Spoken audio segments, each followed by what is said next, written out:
So, fasting, one of my favorite ways to help people restore their health and restore their energy. So, here we are for a talk about my favorite ways to use fasting in protocols. So, here's the deal: low energy affects over 80% of the population. Over 93% of the population has been reported to be metabolically unwell. And that was reported in a University of North Carolina study. The original study they did was back in 2017 and said that 88% of the population was metabolically unwell. That's pretty high, but now it's reported to be 93%. So, what does that mean to be metabolically unwell? Well, that's what we're going to be talking about today. We're going to be talking about how we can use fasting to restore metabolic health, to restore energy, and to restore overall vitality to our patients and our clients. So, let's get started and let's look at fasting protocols that improve patient outcomes. So, welcome back to the channel where we help health and wellness practitioners of all kinds, doctors, nurses, health coaches, to grow thriving and fulfilling practices by getting great results for their clients. And we help people who are struggling with their health to restore their energy and their vitality and their ideal weight. So let's just get started with talking about fasting. How I got into fasting was through my own health challenges. And guess what? That was 37 years ago. And I started to explore ways to get my health back in the day before there was an internet and before there were summits and before there were YouTubes, before any of that.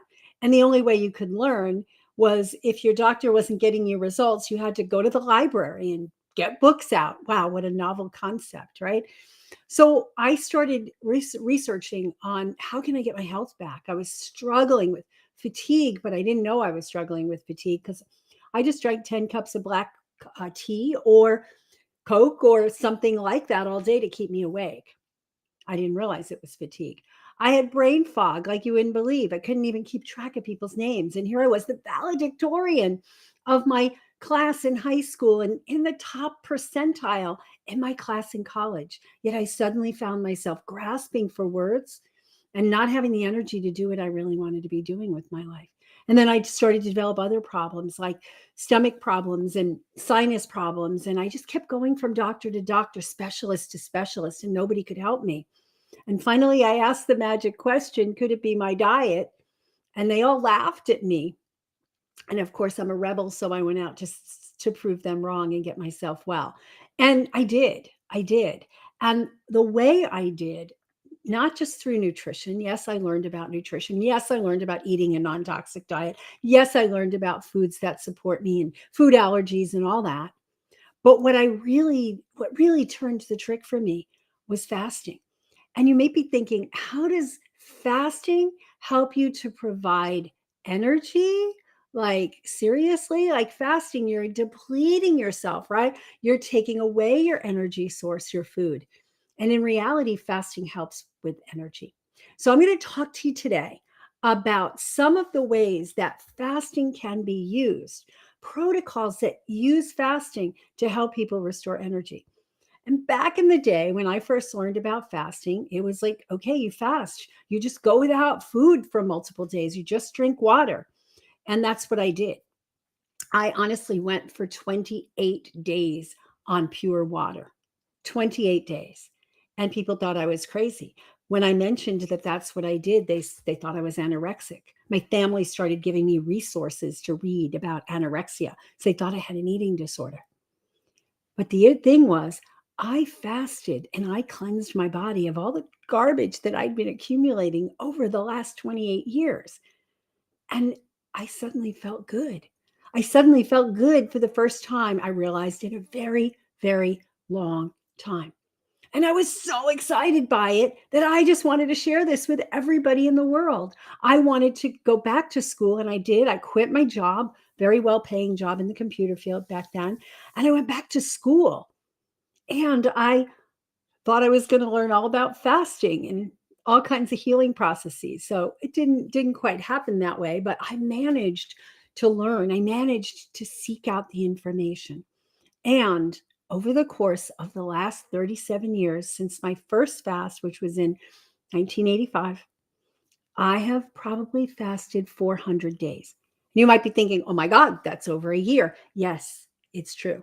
And it's brought me so much clarity and healing that I was saying to my husband a little bit earlier today, our 28-year-old son is coming to visit us.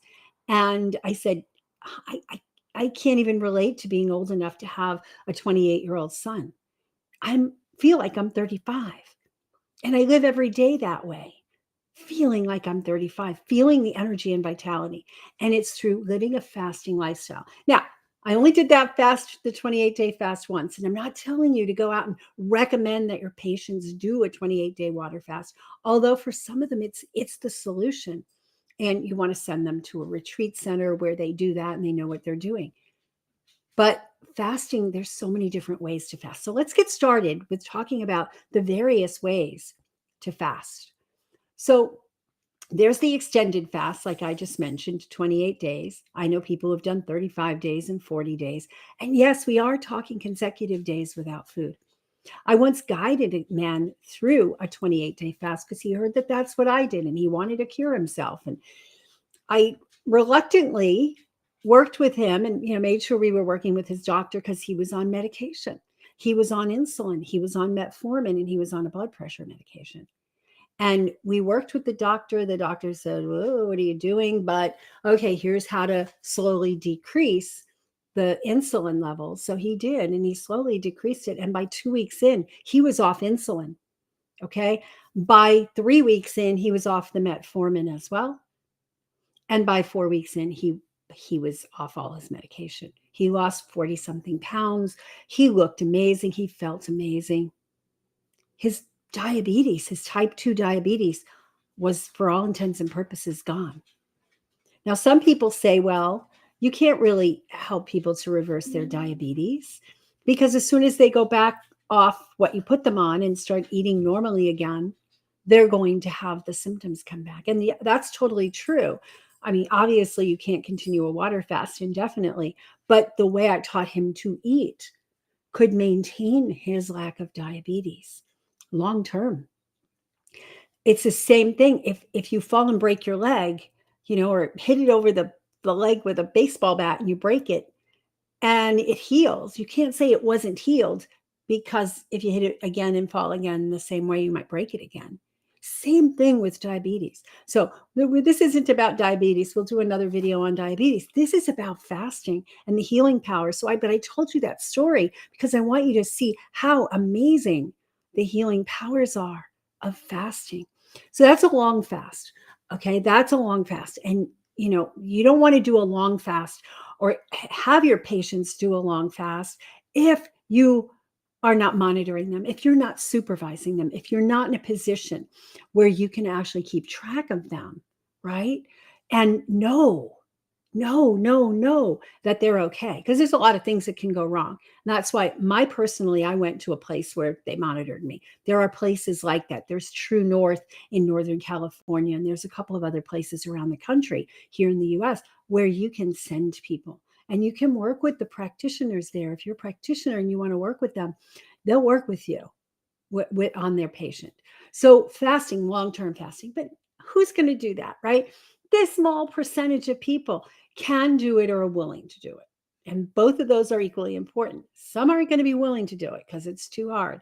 Some can't do it because they have too many responsibilities. They have kids to take care of. They just can't do it. And getting away for some length of time, whether it's a week, 2 weeks, 3 weeks, is not going to be in the cards for them. But everybody can do shorter fasts. So let's talk about some of the other kinds of fasting. So long-term fasting for serious illnesses can turn things around rather quickly. Shorter term fasting. So what's that? Well, one of the ways we talk about a lot, you probably heard about this, is time restricted eating, right? Time restricted eating. Intermittent fasting, although I don't necessarily consider time restricted eating as intermittent fasting, others do. It's all semantics. It doesn't really matter. But intermittent fasting to me means you're going to fast periodically for short periods of time. So like 2 days a week, you're going to fast. You're going to just go all day without food. right? Or you're going to teach your clients to go all day without food. But the other way of calling intermittent fasting, or the way it's known as, is by really what it is time restricted eating.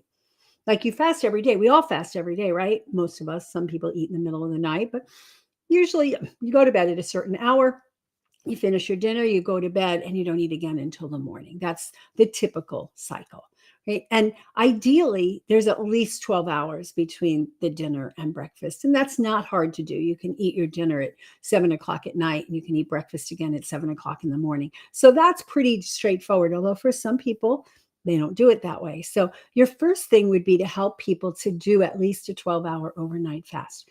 And that's going to help metabolically. What kind of things can fasting help metabolically? Well, it helps to lower glucose and raise ketones.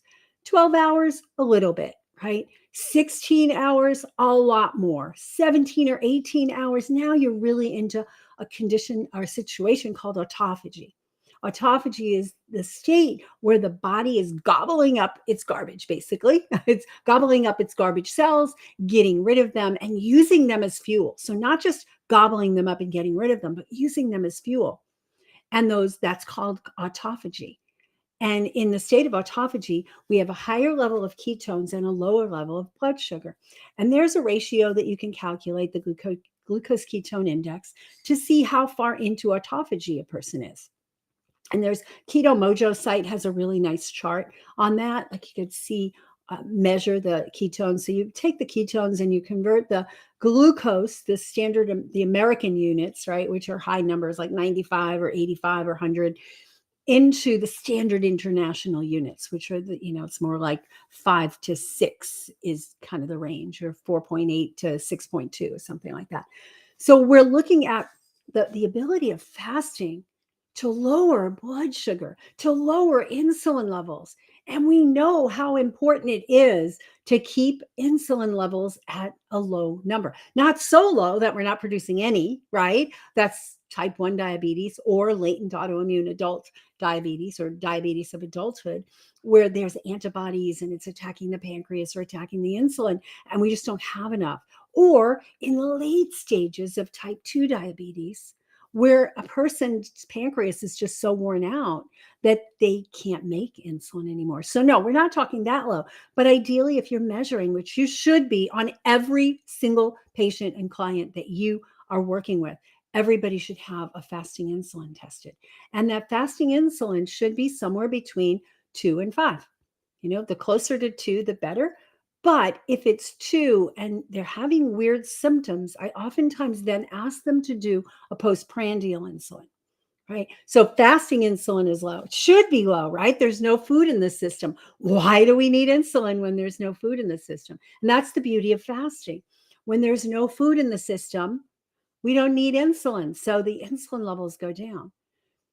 If you're suspicious that maybe the pancreas is burned out, or maybe they have some antibody activity, then you basically want to go ahead and test a postprandial insulin. The way I do it is I test their insulin, and then about 45 minutes, I have to leave. They go out of because you got to do this at the lab. They go out of the lab, they go to their car, they eat their breakfast. I have them eat their highest typical carbohydrate meal. I don't have them go drink glucose syrup. Most people are not going to do that. I also don't want to put them in a state of stress from doing that. So I typically tell them, go eat the highest carb meal that you typically would eat, whether it's some higher glycemic fruits or squash or starchy vegetables of any kind. So the highest glycemic meal that you will possibly ever even allow yourself to eat. Like I'll never eat M&Ms again. I'll never drink Coke again. But a mango, that's my highest glycemic meal, or squash or sweet potato. So that's what I would do to test to see what happens to the pancreas when I test it. Does the insulin stay super low at 2? Then we have a problem, and we have to go into another investigation, and we can talk about that on another video. So I got a little bit off topic here, but that's the beauty of fasting, is that it lowers the insulin levels. And when the insulin levels are low, then we don't get the damage to the vessels. We don't get the damage to the kidneys. There's a lot of things that don't happen when the insulin levels are low. And we can do another video on all the damaging effects of insulin. So Fasting brings down the insulin levels. Fasting obviously brings down the blood sugar levels. And fasting improves mitochondrial function. Yes, it does. So that's where that kind of like paradoxical, how do you get more energy when you're fasting? It's because fasting will improve mitochondrial function. It may not happen on the first fast. Some people are starving and they go more than 6 hours without a meal, right? And they don't feel like they have any energy. But it's the continuous application of fasting that you can teach your clients and patients to do. So you can start with the intermittent fasting, the 12-hour fast, and gradually just see if you can improve them. Here's the problem. A lot of people are reading about fasting. Well-meaning people on the internet are talking about it, and they go and they just try it and they go, oh, I tried that intermittent fasting thing. I went 18 hours without a meal and I thought I was going to die. Well, if you're not used to that, you don't just jump right into it. Everything we do in the body with our patients and clients, we have to bring them gradually through. So I would recommend that you suggest that they start with a 12-hour fast. If they're they're right now 8 hours between meals, so they go to 9 hours, then they go to 10 hours, and at least get them stable and comfortable for a couple of weeks on doing a 12-hour. That'll make a lot of difference in terms of activating healing overnight. Because when we're not eating, we don't have to be digesting, and we can turn our attention internally to all the great healing processes that need to happen. Right? The liver gets better. The leptin levels and ghrelin levels get balanced. So we're not hungry all the time. It's amazing that fasting makes you less hungry. Not in those first hours, but after you get to a certain point. For some people, that point is 16 or 18 hours because you're in maximum autophagy, or you're in autophagy, not maximum. Usually maximum is about 3 days. For some people, it's after the 3 days, after we're in maximum autophagy. They go, oh, my hunger is settled down. I can do this. So I highly recommend, if you're any kind of healing practitioner and you work with people, help them to see the value of fasting. Fasting helps balance hormones. Fasting helps the mitochondria. Fasting helps with ketone bodies. Fasting helps us burn fat and store lean. But you've got to do it right. You don't want to be having people fast like, 5 days a week and then eat a little bit. Because what happens is the body will downregulate the metabolism. There's a lot of talk about the effects on the thyroid gland, and there is effects on different places. It's positive effects mostly, but not everybody can fast. So you need to be looking at all the other conditions going on. Somebody with serious kidney problems can't really fast. Right? Somebody who's pregnant certainly can't fast. Somebody who's nursing certainly shouldn't fast. Somebody who's very young, right? Young children probably shouldn't fast. They have too much high metabolic rate, although some of them can use it. I think that a lot of chronic disease can be turned around by the appropriate application of fasting. When you learn to use the short fasts, right? The less than 24-hour fast, the medium fast, maybe 36 to 48 hours, the slightly longer fasts, maybe 3 to 5 days, and then the longer fasts. Know who you should be doing it with. How are you going to know that? Do a thorough history, ask a lot of questions, and do it gradually.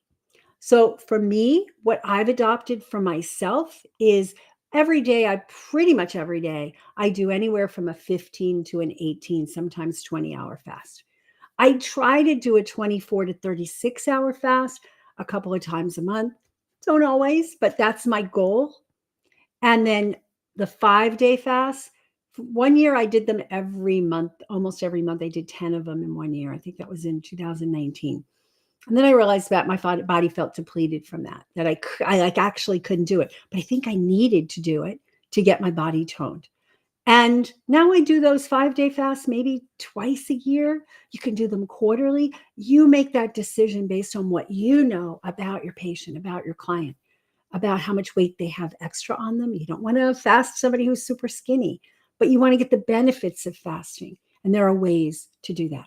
On another video, you can click and see our other videos, subscribe to the channel, but we're going to talk about the fasting while feasting is what I call it. It's a process of fasting that was studied and developed by Dr. Walter Longo. He wrote in a book about this where they studied the exact macro micronutrients needed in order to make the body think it was fasting and go into that healing process as if it was fasting, but without actually going without food. So I put together a program I called Fasting While Feasting, which uses his macro and micronutrient ratios and helps people to eat every day, but lower calories, plant based, highly vegetable based. And at the end of 5 days, they were achieving the amazing ketosis, like as if they were fasting, losing weight, dropping their glucose levels. So if you don't know a lot about fasting, learn about fasting, study about fasting, and go ahead and subscribe to the channel, watch some of our other videos, and we'll see you on the next one. And thank you for all the great work you're doing in the world.